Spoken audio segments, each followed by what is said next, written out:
एक बार एक जंगल में ऋषि रहते थे तो 12 वर्ष उन्होंने वृक्ष के सूखी छाल की पपड़ी पा करके और कठिन भजन किया। अब तो महातेजस्वी हो गए। एक दिन काम प्रकट हुआ और कहा, क्या तुम समझते हो कि तुमने काम पर विजय प्राप्त कर ली? तो उनका एक काम क्या, हजारों काम पर विजय प्राप्त कर चुका हूँ। तो बोले, महाराज अब मैं अपने बाण संधान करता हूँ और आप संभालो अपने को। तो उनका, जाओ नहीं तुम्हें भस्म कर दूंगा। इतना कह के चले गए। अब जहाँ जहाँ वो पपड़ी खाते थे वहाँ वहाँ हलवा घी का। ऋषि ने जब देखा कि वृक्षों के जितने वृक्ष उस जंगल में सब में हलवा लगा हुआ, तो उनका मेरे तप से भयभीत होकर वृक्ष हमें लगता है कोई स्वादिष्ट पदार्थ देने लगे। अब वो खाने लगे। अब 10वें वृक्ष से जब पाया तो आधा किलो हलवा तो गया ना, तो हड्डी के ऊपर मांस बढ़ना शुरू हुआ। महीना हुआ। एक दिन छम छम छम छम पायल करती हुई और एक कटोरा लिए हुए जे ही देखा ऋषि आ रहे तो ऐसे हलवा लगा के भाग। उनका, खड़ी हो जाओ, तुम कौन हो? क्या ये स्वादिष्ट पदार्थ तुम लगाती थी? उनका, हाँ।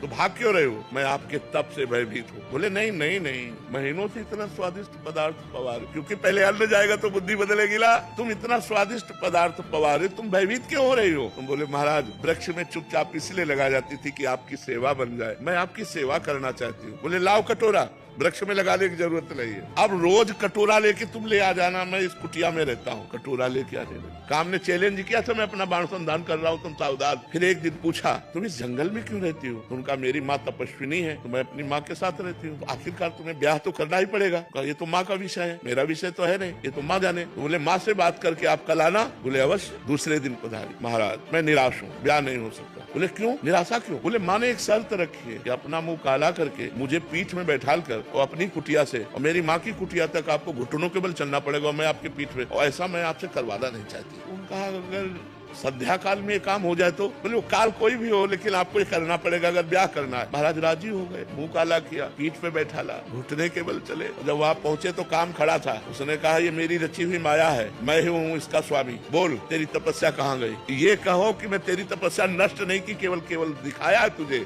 कि अगर तू तपस्या का अहंकार करेगा तो देख, घुटने के बल चल रहा, मेरी माया तेरे पीठ पर बैठी हुई है। ये मन बड़े बड़े ऋषि मुनियों को मोहित कर दिया। हम तुम तो बहुत छोटे लोग हैं, बहुत छोटी सामर्थ्य है, इसलिए भगवान का आश्रय ले लो। भगवान जिसकी रक्षा करते वही अपनी धर्म से, पवित्रता से चल सकता है। इसलिए नाम जप करो और भगवान के आश्रित रहो।